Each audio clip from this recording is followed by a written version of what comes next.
Data, data, data. Terabytes of data are collected by satellites and remote sensing every day. But what is needed to turn that into decisions? How do we look back 20 and sometimes 40 years? And how do we make models to predict the next 20 or 40 when we're planting trees, regenerating ecosystems, landscapes, etc.? If we want to revegetate the earth with trees, plants, animals, and more life, we need better data and better data tools. We only scratched the surface in this interview, but I really enjoyed talking to you and asking my beginner questions to some of the smartest data scientists on this planet. Tempering climate change, bringing back rivers, preventing floods, and obviously lots and lots of nutrient-dense food. The promises of Regen Ag often sounds straight out of a science fiction book. And for these promises to be met, we need to significantly scale regeneration to a landscape scale within this decade. Welcome to a new series where we look into the technologies needed to bring regeneration to a landscape scale. In this series, we'll look at already existing technologies, digital tech, ag tech, new financing mechanisms, etc. that can scale fast enough during the next 10 years. Technologies which put significantly more money into the pockets of farmers, landowners and land stewards who are regenerating their and our soils so they can go faster. And we'll ask the question, what is missing? What needs to be urgently developed over the next years? We're very happy with the support for this series by the Grantham Environmental Trust, which supports strategic communications and collaboration in solving the world's most pressing environmental problems. You can find out more at granthamfoundation.org. In March last year, we launched our membership community, make it easy for fans to support our work, and so many of you have joined as a member. We've launched different types of benefits, exclusive content, Q&A webinars with former guests, Ask Me Anything sessions, plus so much more to come in the future. For more information on the different tiers, benefits and how to become a member, check gumroad.com/investinregenag or find the link below. Thank you. So welcome to another episode today with the co-founders of EnvirometriX and Open Geohub. Open Geohub is an independent non-for-profit research foundation promoting open source and open data solutions. They provide solutions and training in cutting-edge open geospatial and data services. And their expertise, and that's why they're here, lies in combining remote sensing with ground data for monitoring essential biodiversity variables at scale. And EnvirometriX is a deep tech group helping businesses and organizations to find the right balance between satellites and samples. And also that's why they're here. And they fuse sensors, juggle big data, and optimize modeling pathways and to solve the unsolvable, accurately measure and monitor soil nutrients through scale, depth, and time. Welcome, Ish and Tom. It's your intro. I took it from the website. It's fine. It's no pressure, but I'm very excited to have you here. We talk about satellites a lot. We did a full series on how to bring regeneration to a landscape scale, and this is the final episode of that. And I'm very much looking forward to having this conversation. But let's start with a personal question for both of you. You can decide who goes first. Why and how did you end up focusing so much on soil? It's always soil. It was always soil from the beginning. I'm really happy everyone else is getting excited about soil now. But for me, I grew up in a permaculture farm, back to the land. Permaculture was like the first thing my parents taught me. So, in there, it's got a fundamental ethic of earth care, and caring for soil is part of that. Composting is a daily thing. So for me, that went through from childhood through to professional training, and I studied as a soil scientist. And I was always obsessed with organic matter, much dismay of my pedology teachers. And then after that, did doctorate measuring and monitoring carbon on farms, because I thought, okay, if we can get the farmers paid for it, they can transition their landscape usage. And that was back in 2013. And so for me, it's always been soil. And I'm really happy everyone's coming now. And for you, Tom? Well, I'm not, originally enthusiast in soil. When I look back when I was maybe teenager or something, I'm an urban kid. So I got more inspired by wilderness. So I like wilderness and nature. And then that was one of the reasons. My parents, actually my mother told me, why don't you go and study like ecology and then I went studied forest engineering and forest ecology. And then there I actually developed affinity for science. Already when I was about 21, I became a bit geeky. started fantasizing about different things, reading, let's say, not a common literature. And then science-wise, I became interested in actually measurement and more like in the metric part. And then I got a position. They told me, well, this stuff you're interested in, we need your profile. I was then a best student or something. And then they gave me a scholarship, but it says we need you for soils. And so I finished with soils by demand, actually. But then later on, I developed, a passion for soil. I especially like about soil that it's quite complex. It's really challenging. It's way more difficult to map soils and model soils than to model things above ground. And also I met really some amazing researchers in soil science. And so soil science came to my life a bit later. But recently now as an entrepreneur, we started looking at also the world and what's happening. And now I value soil a bit from a different perspective. I do see it as something actually fundamental for our survival, also. And so now I'm looking more at the soil as a intellectual, and both as a scientist, as a human being, I'm thinking about what's important, what's happening, what's the process in soil, what happened last 50 years, last 100 years, etc. Very, very interesting. And so what gave birth to this Open Geohub? Let's start with the open side or the non-for-profit side, because both are relatively open. But what was the need you saw there? What was the reason? What was the nudge to start that process, which I will obviously link a lot of links below, because it's a lot of visual things we're going to talk about in a visual way on audio, where you have to see a lot of these things, but I will link them below. But what gave birth to Open Geohub? What was the reason to start that?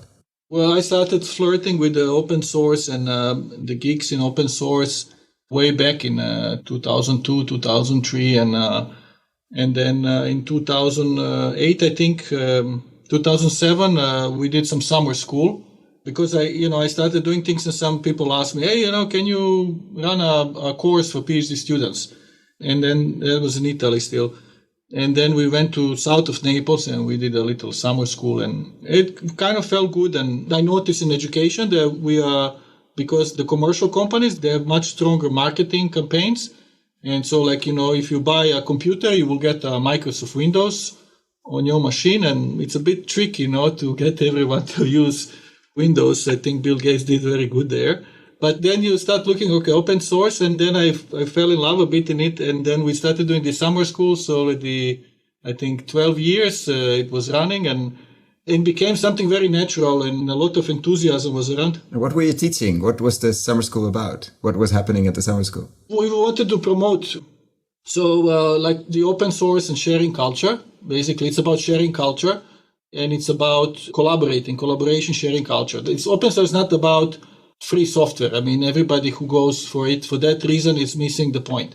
The open source is about the sharing culture and it's about collaborating in a larger group, so open development communities. And that was really for me fantastic. And later on, I read books, the people that started the Creative Commons and all this free culture movement. So I read and became kind of a bit my religion, So when people, I met once I met some people from Salt Lake City, and then they started saying, we are a bit religious. But I said, I'm also very religious. Well, which religion is it? I say open source. Anyway. And in this case, what were you collaborating on or what were you sharing? Because it wasn't software or it wasn't tools. It was something else. The software, I'm actually not a software engineer. So I met some people that made software and they made of course, the stars of our summer schools were people who make crucial software in open source, especially in open source spatial open source, geospatial. And what is geospatial? Just as a complete newbie, what is geospatial? It sounds like satellite, but... Well, yeah. So geospatial is to complete newbies, when you want to know where you are, you open Google Maps, that's a geospatial data. And then if you look at Google Maps, you can also see a satellite image. That's another evolution of spatial data, Earth observation images. Then geospatial is also, if you look at soil science, you want to know how much soil carbon you have in soil. So you need to go and sample. And so where do you sample? You need the geospatial sciences to help you with the sampling. And then if from samples you want to estimate how much carbon you have, again, geospatial sciences. So this is all geospatial. So where you are, in which space, if you want to, and we get to the soil carbon later, but if you want to, I'm looking out over a field and I want to measure the soil carbon. You're not going to measure every centimeter, obviously, because way too expensive, way too difficult, way too time, etc. You need a certain number of spots. And you're saying that a very good map, a geospatial map that of course you took from above, because otherwise it's not a map, can tell you which spots you should actually sample. And obviously it will tell you these are the minimum amount, this is the best amount, this is the optimum, but make sure you sample here, here, here, and here. And then with some modeling software after, we can have a pretty good estimate of the soil carbon that's on your field or other things that are in your field. We start with soil carbon, but other things as well. And then we'll get to questions like, can you only do it with satellite without those sampling? Probably the answer is not. But actually, you need a good map to know where you are, where you need to drill, what you need to dig up, etc., etc. Yeah, and that's the core of my expertise. It's called also predictive modeling. So using the methods from statistics and from data science, and then using them for real life problems, so applied sciences. So one of the questions is like, where do you sample, or how many samples you need? How do you estimate from samples quantities over the whole farm? What is the uncertainty related with that? What happens if you reduce number of samples? What will happen with the uncertainty? What are the risks for decision making based on the data that you collect? So this is all predictive modeling. And this data has to be open, or what's the role of open source here? With the Open Geohub, we are very honest about it, and it's a non-for-profit foundation, and we promote open source, open data. And we do believe, we wrote that pamphlet on Medium, we call it, everybody has a right to know what's happening with the planet. I will link it below. Yeah. So we wrote this pamphlet, and we seriously believe that this open data should be under open data license. And it's also inspired by the decisions that in US, Al Gore promoted back in 2008 to release all the USGS and NASA products open. So especially like a Landsat, and then later on European Union. Luckily, they also took that model, and so they released this data in open. And we believe that it should become, many of environmental data, I think, it should be open, because the real problem of economy and future will be in environmental problems. It shouldn't be about the data. So we need to have the data open so everybody feels invited to do things and to explore and to find out what's happening. The value is not in the data, it's in its use. Yeah, that was going to be my question. Like, what if all this data is open? We have like swimming pools full of data, terabytes and terabytes, and all these satellite images are there, and even maybe I could find them. What is holding me back or a farmer back to use them? Is it very difficult to use? How does these maps look like? Do they need to be cleaned up? Probably all of the above. Yeah. But how far is it from a practical thing for me to use? Like, okay, I have a satellite image. How do I get that into a concrete answer to my question of where to sample? Like, how big are those steps between the two? Yeah, so that's several entire disciplines of science to connect those things together. And part of the core discipline of doing predictive mapping is taking points on the ground and relating those to a huge stack of satellite images, the layers that give you the shape of a land surface, the slope, where the water is going to accumulate. So it's not just a picture. No. Let's be clear. When you say a stack, it's all kinds of layers, which are like a different kind of picture of that piece of land. Yeah, absolutely. You have the ones that track the land through time, like how much vegetation, how much light it's absorbing. And then you have ones that are like give you whether you're in a valley depression or on the side of a hill. And all these relationships can be stitched together with observations on the ground to create these predictive maps. And it's not just carbon, it's many things. We also use these techniques for water and for trees, like tree species prediction.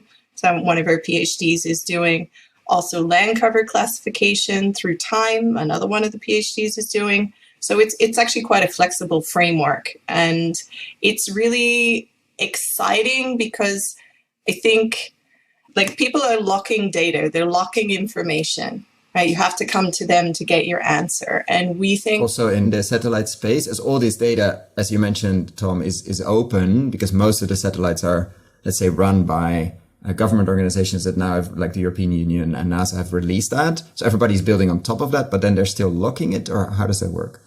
Well, so on one hand, you have this, so there's this knowledge and data gap problem. So on one hand, you have something like a NASA or European Space Agency, you have like multi-billion euro budgets, And, they will make some amazing satellites that are like really scientific. The people that design them are engineers, scientists, and they will then collect the data. And you suddenly what happens like with Sentinel, Copernicus Sentinel, you will have like a terabytes of data flowing, on a daily basis.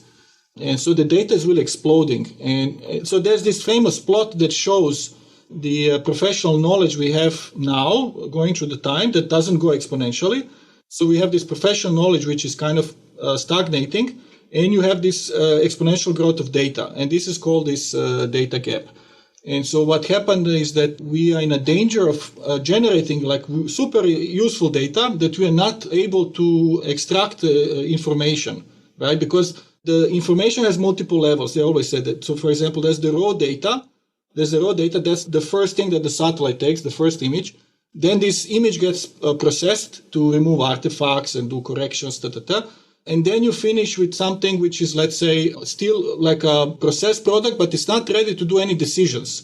Then you have to do analysis-ready data. Then from analysis-ready data, you do analysis. Then you can maybe make some decisions. And decision is really what people can work with, right? So when you open a Google Maps, if you say, well, I'm here, I need to get to Amsterdam, or someplace, and you click on a button, and what Google provides you is a cloud service to calculate the optimal route given the traffic, and then suggest to you this is the route, and then tells you now on this crossing you turn left, on next crossing turn right. These are decisions, right? But behind the decision there's a lot of data, and so the problem now with satellite data for environmental sciences, for the land restoration projects and etc. The problem is that there's more and more data, but we have a less and less capacity to turn it into decision. And then there's this famous... So we need to build... Yeah, there's a famous podcast also. One person said the problem of today's satellite images is it's not a commodity, Many people cannot make use of it, Like out of 99% of data, very little use. And we are trying to fill in that gap. We try to make the data, to convert it at least to... like a decision-ready data or to decisions. Ideally, you would like to serve decisions, of course. That's the ideal. Ultimately. And in these projects you've been working on, Anish, what's the, I wouldn't say the coolest because it's, but what's the most surprising or when somebody asks you, okay, tell me one project you've been working on, both in the for-profit company, which we'll go into, but also with the PhDs, like what's the, let's say the people of the podcast here on investing in regen ag and food should really know about what is possible now? I would pick 20 years of soil carbon history, 2000 to 2019. We've predicted those in-house for Europe and for the USA. And they're both in pilot at the moment because we're looking to make updatable models so that a landholder can at least have an idea of what their carbon is and the uncertainty. And if they want to get a more certain answer, a more certain baseline for their farm, they're able to, get a sampling design and then put the effort in to take some samples and get updated maps. So the calculation side of things is all automated. The front end is still not open for people. It's not ready yet. But that's probably the most exciting. And it's based on satellite data, obviously not on sampling, but when I start sampling as a farmer, the machine gets better. Is that or gets better in predicting, or it's also based on sampling? It's hundreds of thousands of public data points. And I mean, this is Tom's core discipline, is taking these points and combining them. So, and how close are we? Like how close are we? Like, is it an estimated guess, or what would you say if somebody says, can you base decisions on this, or is it the starting point for doing more research on my land if I would look at my land? To be honest, what we're trying to enable is every farmer to do their own on-farm experimentation and to be able to have a system that gives them near real-time feedback, not specifically on their practices, but just from the point of view of the ecosystem. Because if you look at the world as an ecosystem, which it is, you can monitor various, like vital signs, like a pulse, things like this. And this crosses over many different managements. So we really want farmers to be able to innovate themselves and track themselves because, I mean, I'm not driving the tractor, they are. So we're really trying to be conscious to enable and support rather than to dictate and try and capture all the value of carbon offsets, etc., from people. It doesn't. Yeah, because that we need to unpack that a bit later. But like this would mean in Europe and the US, we could also track or look back in time of a few farms that have gone through transitions over the last 20 years. And that's probably where it gets interesting, where we know management has changed in 2008, or they started holistic grazing in X, or they did no-till and that. And then compared with their neighbors, you get a very interesting picture, I'm assuming. Yes. If I may add to the accuracy question, so we are now in Europe and US, I think we came to, for the mineral agricultural soils, we came to about 0.5% accuracy, the RMSE. But the more important is we took these paths instead of like today. I think many companies, they just look, okay, what's the carbon you have now in the field? And they consider it as a commercial service. And for me, that was really shallow. I mean, I felt both. Literally, yeah. Well, also, I felt like, well, you're missing the point here. I mean, come on, guys. So what we looked at, actually, we look at what they call soil forensics. So we try to get the best satellite data for last 20 up to 40 years. You have, Lancet goes back 40 years. Get the data, and then we do this so-called space-time machine learning. And then we can reconstruct what happened with the soil and on a large scales and using the pool of data we could generate. I mean, we're ready to process millions of points. And then we discovered that there's an added value on putting all this data on a pile. So to go back to your question, what is the coolest thing about my research? When people ask me, I do have my top 5 picks, but let's start with the number 1. So that's like the worst order, Tom. We cannot go to number 1. If the top 5, we have to do at least 3, 2, 1. Like that's then people stay on. Okay, but let me start something I'm really proud of. I did this. I helped make this soil agronomy data cube for Africa. It's all open data. It's something I work on a long time, like 10 years. And on the end, we released the data openly at 30-meter resolution. And it's like a 4 terabyte of data. But what we did, we took the global models and we took the data from US and Europe, which is paid by wealthy countries. And this data has been already paid. And I called it a gold mine for data science. So they are fantastic data, which is openly available. But nobody thought like you could use that to also help map the soils in Africa, or that you could use Brazilian data to map soils in Africa, etc. And so we kind of transfer that knowledge from the wealthy countries to developing countries, let's say. And we did it without disruption. So we were like a Robin Hood. I tell my staff also, I'm a Robin Hood of data science, but I'm not the Robin Hood that goes and steals from the rich to give to poor. I go to the rich and I say, look, you have these extra things you're not using. Do you mind if we... No, you go to the dustbin. You go to the dustbin behind the castle of the rich, and there you find it. Yeah. Exactly. I'm the Robin Hood that goes to the dustbin of the wealthy nations and then finds many interesting things that could be reused. And I like that idea of this technology and knowledge transfer. It really feels good when you do it properly, yeah. And then what can, let's say, African countries do with that? Like I'm in Ethiopia or I'm in Uganda and say, okay, wow, I now have 30-meter data, which sounds very cool, but still it sounds very abstract. What can I do with it? How can I change my agriculture decisions? Or is that a few steps away? Yeah, you wouldn't believe. The Africa is, of course, changing. You have less progressive, more progressive countries. But many countries in Africa, especially like Western Africa, like if you go to Cameroon, Uganda, what's happening, Google is bringing offices there. There's incubators in Ethiopia also, very active, lots of incubators, lots of young companies, startups, and they need it. They need that platforms, they need something to develop on. And when it comes to agronomy, yeah, we're very proud. We made that soil agronomy data cube.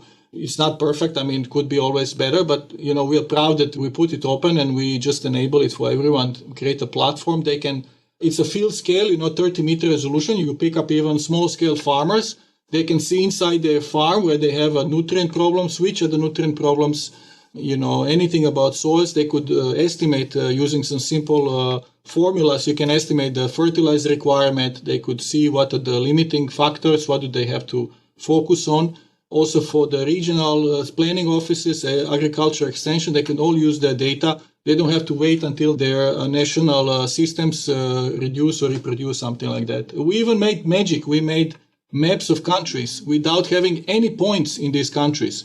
People told us, how did you do that? Well, we do global models. That's it. In globally, one gap. Yeah. Nature doesn't care what your country is called. She's complex, but it's not infinite complexity there is repetition. So that those relationships, finding those environmental relationships in relation to the soil, and that drives a lot of this transfer of knowledge. And that's also what we hope that if we can get it down to the farm level in like US and Europe and other countries where you can have farm level innovation, then the landholders themselves can start comparing amongst themselves and can start building their own on-farm science, essentially, because we don't have time for the agricultural scientists to do all the field trials to go, okay, you need to do A, not B. We have to sort this out real time. We have to make like actually almost like a living experiment now. So that relies on the same concept that you can, a prairie over here is going in the same rainfall with the same soil type is going to be very actually similar to a prairie over there with the same rainfall and the same soil type. Even though they may be on completely different continents, the species may be different. There are these driving factors in soil formation. And do you see like this has to be like this layer of open source data cleaned up or to a certain extent processed so it can be used? Do you see the same as in a lot of open source software world where then there are companies build on top of that, like applications build on top that sort of plug in, obviously give back to it in a sense that keep the underlying data set growing and living and cleaned up, etc., not closing it? Or is there the same struggle with the closed systems that maybe want to use a bit of open data but don't really want to contribute? Because we see an endless amount of satellite companies popping up or companies popping up saying they use satellite imagery to calculate soil carbon and sell it, for instance, etc. What do you see? Is it that easy? I mean, how do you, because you've been in this for a long time, and what do you see there in terms of, are we going through that same movement as the open source software movement? There we see some very successful companies on top, but the underlying layers are still relatively, let's say, open source. Yeah, that's a question. A business person will say, well, this open source, how do you make business? I mean, if it's all like open, But this, of course, is an excellent business model. And the typical example is like, for example, Android, Android. If you look, Microsoft went and invested, 4 billion or something into Nokia. They said people like Microsoft Windows, so they will love it on the mobile phones. And we know that was a flop. And we know that Android actually ate for breakfast all the other operating system. And that means it created a lot of revenue for anybody who chose Android 10 years ago, right? So that's an example of open source. Then you look at the servers, world servers. People don't know that. But the world servers, they run on Linux, Most of the backbone of world servers and all the companies, they use actually Linux. So if we didn't have a Linux, we wouldn't have basically internet. And so what's the value of that, right? So there are many examples in business where the open source becomes a backbone. It speeds up the business. As I said, with Android, it will speed up the business. I think it's just with the open source and open data. So it's not something that you have to choose business or no. It's more like about that you have to understand what is the priority. So when you look at the open data, so when we look at soil data, we make soil data. We don't believe, we're not convinced that the profit should be made from the primary data. We think that the profit should be made from restoring land, from combating climate change, from, saving people's lives. That you should, if you do a good service and if you do something good, you should be rewarded for that, but not for something like a primary thing. And do you see that happening? Are you interacting with a lot of companies that are building on top of this layer? Yeah, one of the big examples, I gave examples for open source, and then the examples for open data. Open data, if you look this Earth observation industry, right? So somebody like Al Gore goes and says, hey, you know what? We're going to make Landsat free. And in 2007, you still have to pay. And it was bureaucratic. So it's bureaucratic. It costs money. Even the money, the processing was done by government agencies. It was all clumsy. I mean, it only just slowed down things. So the Al Gore goes like this. Look, government pay for this data already. If we release it, the companies can grow on it. And as they grow, the economy grows, they pay more taxes, and actually we will make profit. So they did a thorough analysis, and they correctly concluded that if they release data openly, that they will make more profit. And so that's one of the nicest examples in environmental sciences is the NASA and European Space Agency releasing the data, just open license, download it, go nuts, make a copy, process it, build things, whatever. And it's actually to the benefit of business. So we do actually get a lot of visitors from various startups and other like big organizations too. We've got probably more than 250,000. That was my last check. Downloads of open data layers, a lot of followings on the tutorials of how to do these more complex analyses, lots of following on the YouTube channel. There's like 800 and something lectures where you can follow along. I mean, they're not simple introductory, they're difficult. They're really hard, actually.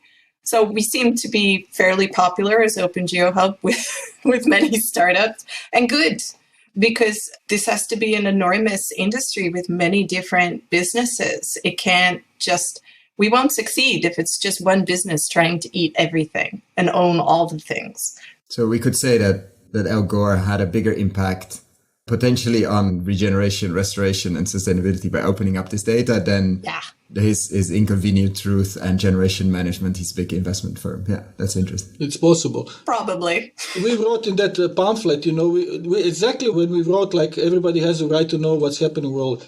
It's really when you look before 2005 and now. So look at the difference. Before 2005, it was exclusive business. If you wanted to find out what's happening in Brazil, let's say in Amazon, you will have to trust scientists, or you will have to pay for some enormous amount to cover large areas. And so beyond 2005 and 2008 when they released it, so we are now in 2020, and now you can observe at 3 meter whole world what's happening. Everybody can observe. And really, it's a different arena now. So if you're a lousy farmer in US, in Ghana, in Brazil, whatever. In Australia, in the US, in Europe. Everybody can see. Everybody can see it. Yeah. Yes. Yeah. And so it's really changing now. And so likewise, if you look on the other hand, there are some amazing farmers. There are amazingly people really reading, doing, their homework and, using really cutting edge either regenerative agriculture steps or the organic farming. And you can see that they're really changing their landscape and they don't get any credit. And we can see it in the data we checked. Yeah, we think that's one of our basic business interests is to locate these good examples, locate these people and find them, because these are patterns that this is not something you see just on a satellite image. You cannot say, oh, this is nice work. You really have to use a lot of machine learning and a lot of also ground data.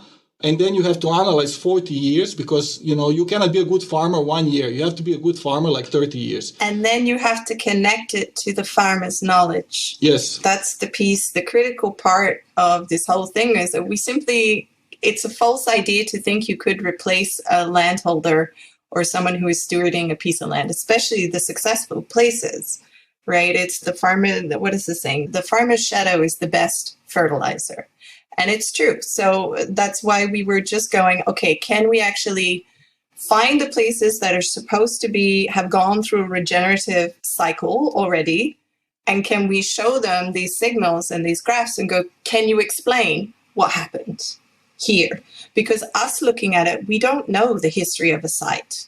We look across the continent and... Yeah, I remember you showing me an example in the Netherlands of a farm that was basically, I remember, but please tell me and make it a visual story, but I remember slowly a line going up, which was, I think, around the conversion of sun energy into something useful. And you could see the line going up and down very rapidly every year because they were on an annual cycle, and then it changed. So what happened there, or paint the picture for us? So the advisor, we took this signal to the advisor, which is a signal, it's two things. It shows you the amount of light that's used throughout the seasons over 20 years. Which is sort of the crucial bit, how much sunlight are you as a farmer converting into something? How many solar panels do you have? In this case, leaves. Yeah. Absolutely. I mean, it's your biggest lever in being able to optimize your farm. And you can see that from above. Yes, you can see that from above. Yeah. Yes. And so the issue we found was interpretation, right? Because we ourselves did not have the history, the site-specific knowledge of the place to go, why did this line shift up? And why did the fluctuation, which we could guess was cropping, why did that fluctuation change? And they transitioned from doing annual cropping to a much more diverse pasture system. So this one with many, many different species. And it showed up in the signal very distinctly.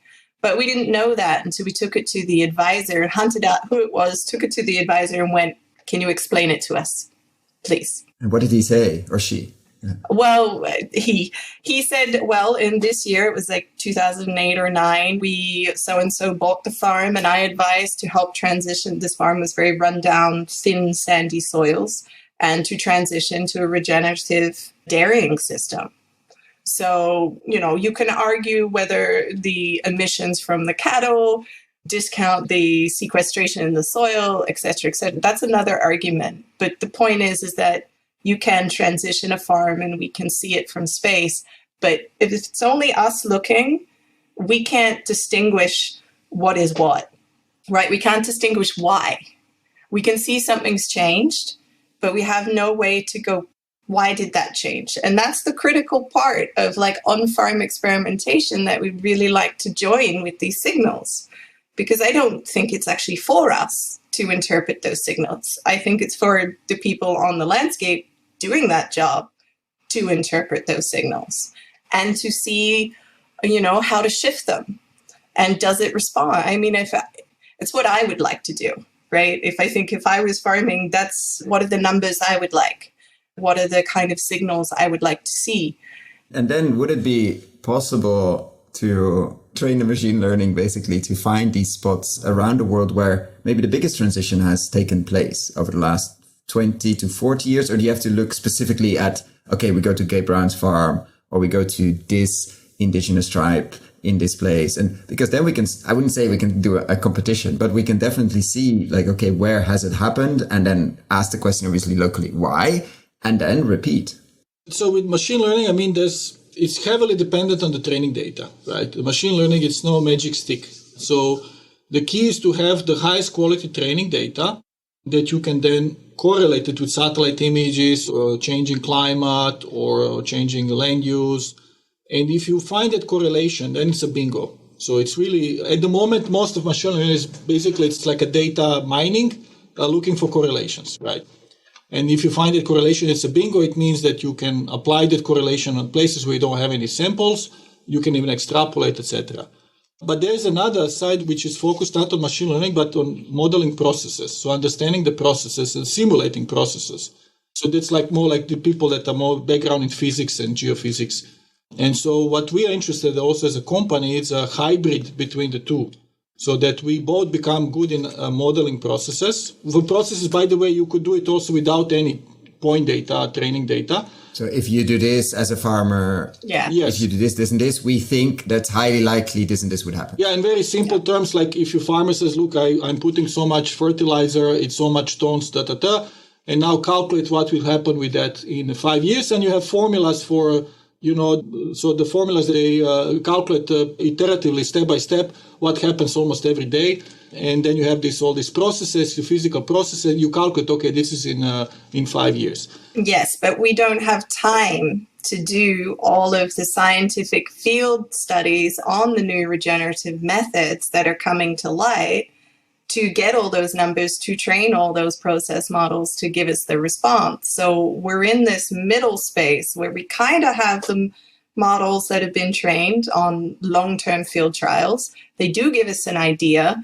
but then you also have landholders that have done things that science hasn't had decades to examine, right? So it's this really interesting tension. Do you just take everything back to how we think the environment works, or do we start actually just paying attention to where landholders have already regenerated to say, okay, well, you know what, we take that as the signal.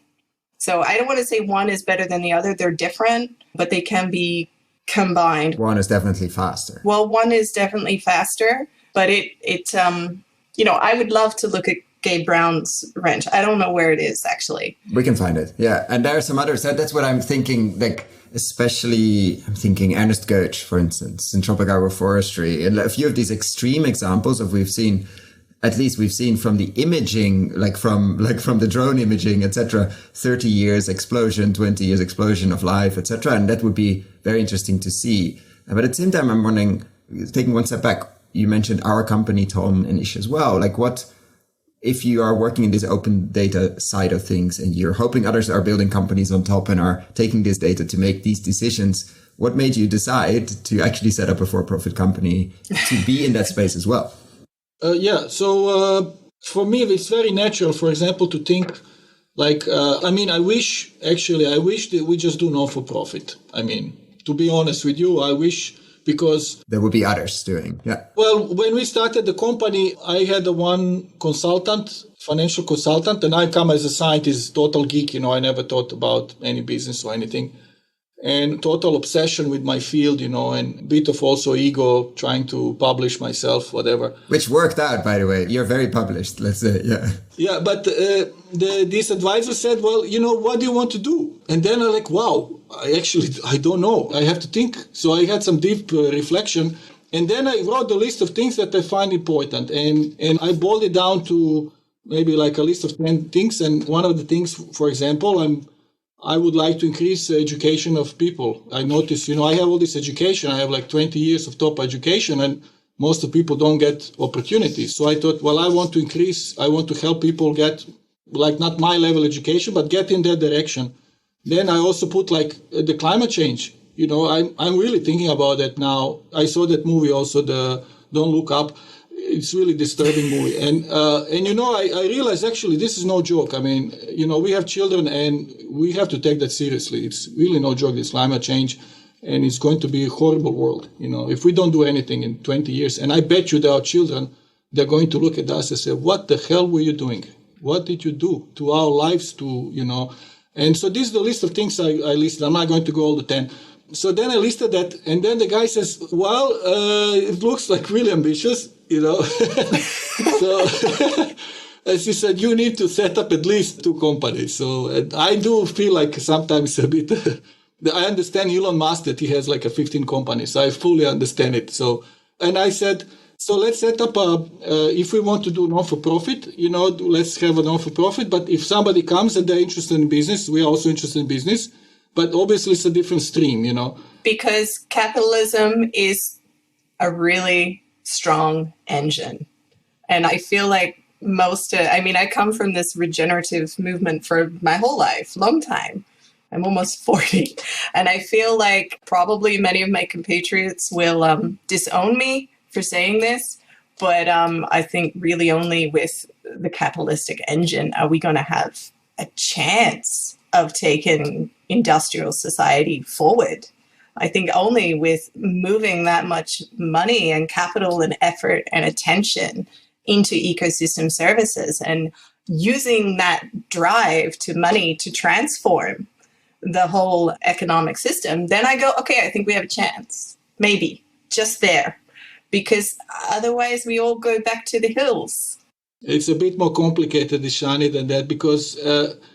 I saw this documentary and he said the capitalism is not interested in anything they cannot own. So if you look at the international seas, fish in the sea, air, anything they cannot own, they're not interested. So I think it has to be like a triangle between business, politics, and science, I think. And it has to be any solution, climate change, land restoration. Only one corner is not going to do it. No, of course. You need to get all 3 corners harmonized. And I notice also, I'm not naive now. I look at the business and I will tell you my experience is that maybe 70% of business is politics. The business comes from politics. There's a political decision that makes a business. So I think the most important corner is actually politics. I think that's unfortunately.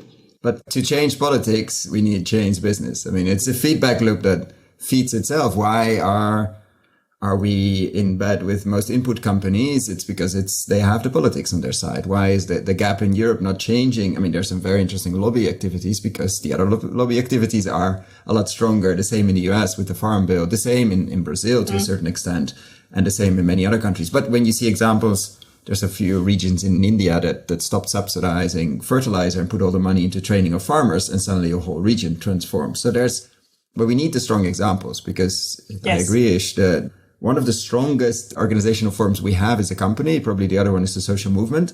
But the company is something we have a lot of experience in building, and mostly not necessarily for the good. But in this case, I think there's an enormous amount of work to be done. And the only way to get that amount of money is from the investment world. We've created so much money in the investment world that's looking for something. Needs to go somewhere. Yeah, many of these things can really go faster with a bit of extra money, and does extra people, and does extra brains, and does extra servers for Tom, and does extra satellites, and does et cetera, et cetera, et cetera. So you set up this company, and what have you been mostly doing there that you couldn't do or cannot do in the Open Geohub? Yeah, so we've mostly been doing consultancies. So various groups that need pretty high level technical answers, like they need a methodology developed, or they need like an actual workflow, an actual coded workflow. So not a report, like a functioning thing or a functioning data output. So mostly we've been doing that, but we actually get interest from individual landholders and small groups that want a lot. And it's been growing actually in the last couple of years. I'm surprised how much interest has grown so quickly. And we're not really set up to service a direct to customer or landholder, but we're trying to work out how to do that. Because we think that, it's not for us to tell a landholder what is going on their land. I'd prefer they take all the tools and then they tell me what's going on, or somebody else. So you might need to make the tools. Yeah. Yeah, well, we actually have them at the moment. We run them in-house, but it's a very different thing to run your own systems in-house that are automated versus, oh no, now I have 1,000 landholders that I have to service in a couple of days. I think Amazon AWS has some experience in that, Yeah. like taking something that they're running in-house to actually to sell to customers. And you run a very different clean shop. Just as you're, renting out a room on Airbnb, it's slightly different than if it's your own room. It requires a different interface, a different UX, a different cleanness, a different easiness, frictionless. Yeah. So you're in that process of how you're going to interface with the world, and not, between brackets, just, I'm not saying just as in a bad way, doing high level consultancy or consultancy with a few players. This will be with a lot of them. Yeah, it's like trying to, I feel like, how do I describe it? At the moment, we're like an iceberg of information, of data, of all this really cool potential stuff. And there's no bit above the water yet that you can build a door on. And that's the little piece we're concentrating on, going, how do we do this? And that's why all the pilots are so interesting, because they bring out issues, simple issues that we didn't even think of, like going to the field and sampling, or interpretation of maps, right? For which tree you want to plant where. Like we've got one grower who wants to replace ash trees where there's an ash dieback on his farm. And so we're working out how to just combine these different predictions for different tree species that should grow well there. What do we do if the model says there's 6 different species on this one pixel that would do well? Do we just give him 6 species on a pixel? It seems like silly, trivial stuff, but it's really not at all. No. It's the underlying question of this whole series, what to plant where, or what to make walk where and why. And you're saying that we're very close to offering that answer. And then, but is it also already possible, let's say, because we talked about the past a lot here, to look into the future? Because obviously climate is changing fast, and in many places very fast. And will your predict, of course, there's always a prediction, like say, okay, these 6 trees would probably do really well, but if we take this and this model or this and this climate model into consideration, we actually would say these 3 because the other 3 are more at risk. Is that something we're getting to? It's a frontier we're moving towards. Absolutely. I have to say that it was a PhD's work. It's incredibly complicated to predict tree species. Way beyond what I expected. Yeah, but the problem is once you planted them, it's not that you can move them. It's a very, you took a decision. Yes, yeah. That has to be bought in, and that's on the cards. The other thing to add to that is we also identified in that process of scoping what bits of work next, was that actually the rate at which the climate bands on the planet are moving is now going faster than the seed dispersal rate of the trees. So I used to think that I would just focus on agricultural land. That was all I need to just focus on fixing degradation there. And then over the last year, it's become apparent, I guess, to me, because I didn't actually know that much about trees, was that indeed, given the changes that are coming, we're going to have to basically pick everything up that we care about and move it ourselves. Because the forest won't move, yeah. It can't move fast enough. That's the thing. And that made me a bit depressed for at least a week of trying to process that. Yeah, in general, modeling nature, when you look at, for example, like a planet, so you have these biomes and you have the vegetation, let's say, interacting with climate, also controlling climate, and this thing going in cycles, through millions of years, I don't know. And now we go as a humans and say, now we're going to simulate it.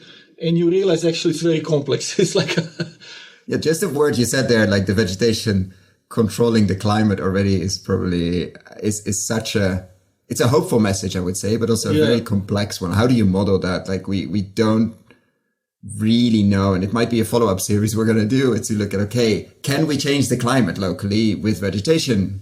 Yeah, it's kind of like a dance. No, it's this climate we have, oxygen in the air and everything. It's like controlled by life, but it kind of goes in it's like a dance between life and geochemical processes. It dances up and down, and then you have extinctions and things. Then you have also the ice ages, they also disrupt everything and they move the species, and the sea level goes up and down 200 meters, I don't know, plus minus. So yeah, it's a crazy actually system. And now we go and we said we're going to forecast what's going to happen. And it's like a 50 years in advance. It's very difficult. So, but we realize what's important to make a system that is very, let's say, a fast adjusting system, or system that you feed with the new data every year, and you recalibrate, and eventually it becomes, that's what they have for example, in meteorology. They have a weather forecast. At the beginning, you could predict maybe 2-3 days, what's weather going to be.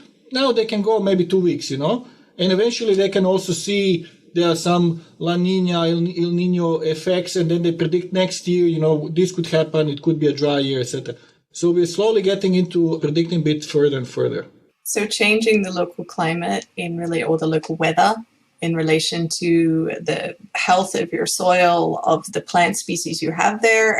For physical scientists, physical environmental scientists, it's a no-brainer. We kind of just go, well, of course. Some of the early lessons I remember from my professors, they take you out in this big wheat field that's been wheat for 40 years. And right next to it is like a grazing pathway that's never been plowed, right? And they take a piece of soil from each one and they drop it in the water. And the soil under the wheat falls apart, it's muddy, and you pick up the soil that's been under the pasture, it's intact, right? So that structure is an expression of living systems passing organic carbon through the system. It's an expression of the biophysics of the system. So if you have a more structured soil that can hold itself together when it's wet, that means it actually can hold more water. Mm-hmm. That increase of water with your plant cover means you have more humidity in the area. Which means it's cooler. Yes, it means it's cooler. It means you take some of that heat and you transfer it into the evaporation of water. And then because of the temperature differentials, you get dew in an area if you have vegetation. So the underlying answer is always, and we had it in, I don't know if the podcast will be out yet when we publish this, but is when in doubt, plant more trees, or when in doubt, have more vegetation. Like vegetation life is, by definition, whatever climate model we'll look at, better for us than no life. Yeah. Absolutely. The world is, I found a paper on this topic about global fertility and nutrient cycling, right? Mm-hmm. It's a very interesting topic to me. And it says the world is about 25% of the fertility in terms of nutrient cycling of what it was 100,000 years ago. That basically says the world is actually a very abundant place, much more abundant than it is now, and a huge capacity that could be filled up. So yes, more grass, more trees, more animals, more plants, more water, more soil carbon, all of it is good, really. And so let's say I try to now, because we're coming out of this COVID period, let's say we're in a big theater, maybe in Wageningen University or in Amsterdam or somewhere or in London, there's a room full of investors and we're having this on stage. So we're having this conversation on stage, and what would you tell them, not as advice, because obviously we don't give business investment advice, but they walk out of that theater after that evening inspired and they're like, okay, this data part is really this is not a magic wand, but definitely something that can change. What should they do? Where should they go look for? What would be the role for investors and business people in this space? Build all companies on top of it or do something else? What do you see as the role for people that are not necessarily farmers, not necessarily data scientists, but that could build things in the space, things as meaning companies, or invest in them? Oof, that's a hard question. Build supportive things, build scaled things, scaled implementation, because trying something out on a pilot scale, like it teaches you the little things you never expected. But from day one, think about how do I make something that's available across continents, across the world? Right? So scaled implementation, because you have to be able to cover enough landscape. That's the thing. You could have the best system in the world. If you can cover 10 farms, great. Give me 10 million farms. Give me 100 million farms. Like that's level of basic infrastructure like roads or just internet, like really that in developed world you don't think of. You turn the tap on, you get water. Something like that. Think of it at that level and at that scale. And then probably I would say look for domain expertise and experience. Like there's a lot of people that have been in this space for a long time that are now surprised actually with all the interest lately. But I think it's really important to be grounded in how much we do know already and how much can already be applied. And, there's stuff I saw recently, fertilizing with ground stone, right? Silicate weathering as a way to draw down carbon. And I mean, Bread from Stones was written in 1894. How to fertilize from pulverized rock dust. Okay, and this is just in the Western science. It's not even touching on all of the indigenous knowledge. So I don't know, what would the advice be? The world is really different than what you think it is, the living world. Maybe be humble. And if we switch the question, what if you would be an investor? So you're no longer the top data scientist in the world, Tom, I'm sorry. And you're no longer running this Open Geohub and etc. But you are in charge, both of you actually. And it is a tricky question because it's a lot of money. Let's say you're in charge of $1 billion. What would you invest in?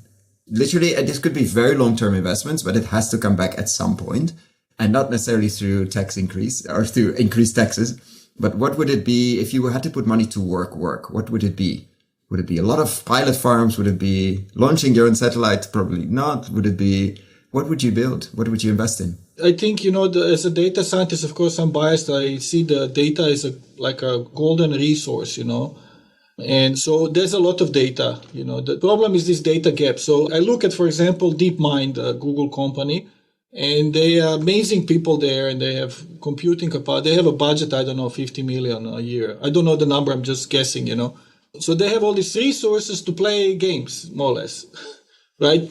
On the other hand, we have no idea what's happening, with the soils in tropics in the world. We even have estimates of soil carbon, the plus minus, I don't know, some crazy uncertainty, We also, somebody asked, what is this regenerative agriculture and land restoration, and people can only read papers and things, It's not on the level that the high school kids, know it. So as I told you, I noticed I like education, so I would absolutely invest into technology and knowledge transfer to make really, so only positive management, what Ichsani said, increasing soil carbon, making, boosting ecosystem services of soil, of land. Any example in the world that people develop that works, and I'm talking these are maybe 1% of people, I want to scale it up to 98%, That's what I will put my 1 billion probably. So whoever helps that fastest upscale. And you, Ish? Well, I would say that this is a really difficult question. I would say that to me, I would look at ecosystem services and monetization of those. So same area I'm looking at now, actually. But to me, money is a virtual agreement. We all agree it has a value, right? And ecosystem services are not virtual. It's the thing that allows us to eat, to breathe, to exist. So I would put probably most of it towards trying to make like a clearinghouse to facilitate transactions for ecosystem services. Like somewhere that you can actually scientifically rely, like a scientific stamp that says, no, this number is as best as we can make it within these error margins, because, you know, nature doesn't lie, right? If a country doesn't report all of its methane emissions, as we've seen in the news recently, those emissions are still out there. That extra warming is still there. And just because we don't have it on our books, it still exists. So I would go in that direction to go, really, we need just basic, fundamental accounting, like geoaccountancy globally. So how you turn that into a business, I don't know. I'm expecting a stream of people to pitch to me how that is to be a business. That's someone else's problem. That's someone else's problem. You're the investor side now, so that's someone else's problem. Yeah, exactly. I don't have to worry about it. And then, probably actually really boring stuff like small-scale hardware. I would go for like decentralized food processing, preservation equipment, handheld sensors, soil, water sensors, like to get it in the hands of people, not to make it an exclusive item. If this is going to work, it can't be exclusive. It has to be common and everyday. So that's probably what I go for. And I like the teaching side and the knowledge transfer, but that was Tom's answer. So let's leave it to the other part of the family office. Yeah. We need to specialize also. Yeah. And then final question for both of you. You can take it, whoever wants to take it first. If you had a magic wand, so no longer an investor at the moment, but if there's one thing, and you only get one, Tom, so not 10, or like, what if you could change one thing, anything in the sustainability or regeneration space, what would it be? Could be global consciousness, could be education, could be literally anything, but what would your magic wand do? Yeah, the economy, absolutely. This thing that when I read about this, that investors, like if they cannot own it, they don't value it. And this modern economy we have, I think it has to change. I will put it as a first priority, because it's okay to, to think in, dollars, euros, francs, whatever. It's okay, but it's not okay not to calculate the cost of environmental damage. It's not okay to monopolize knowledge and things. It's not okay like some fossil fuel industry made an enormous profit, for 40 years, and then you estimate the 1 ton CO2 emission. They estimate now, I don't know, social damage about $150 or something. So they came up to I don't know if you know, but they estimated in Nature paper that the total bill for the CO2 we emitted so far is about 15 trillion. 15 trillion. And so for me, this economy that completely ignores it, and the policies that don't care, they ignore that there's all this enormous cost and damages that nobody pays for, that's absolute priority. That has to change. And you, Ish? Magic wand. Okay. I would go after the subsidy system for production. I would say that has to be completely rearranged. It's a magic wand. I can do what I want. Okay. Subsidy system, no longer promoting damaging or health damaging systems for food production and various other activities to do with the environment, and to try to make like what we would call regenerative food the default. Because at the moment, the default most convenient is just causing more trouble.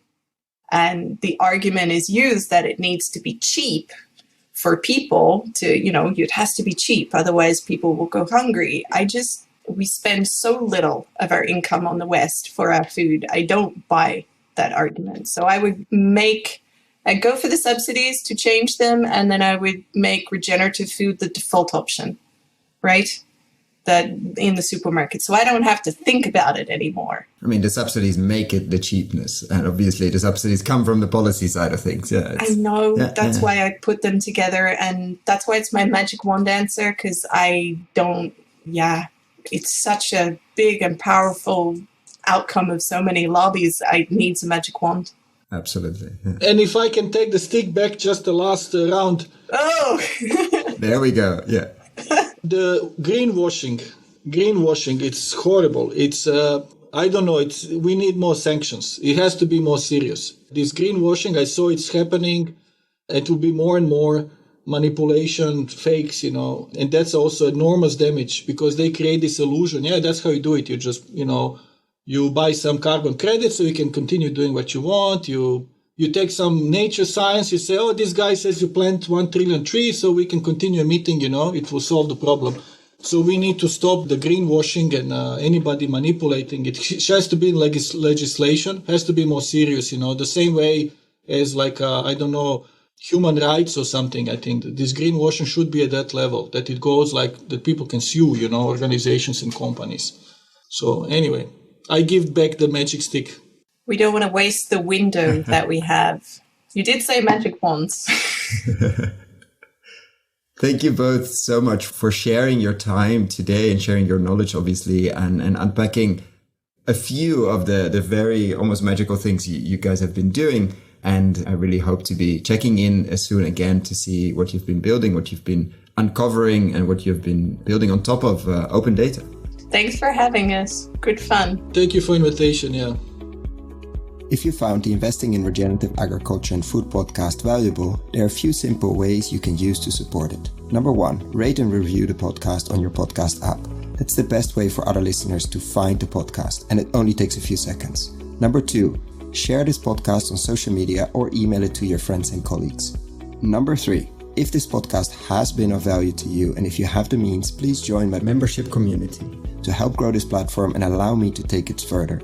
You can find all the details on gumroad.com/investingregionag or in the description below.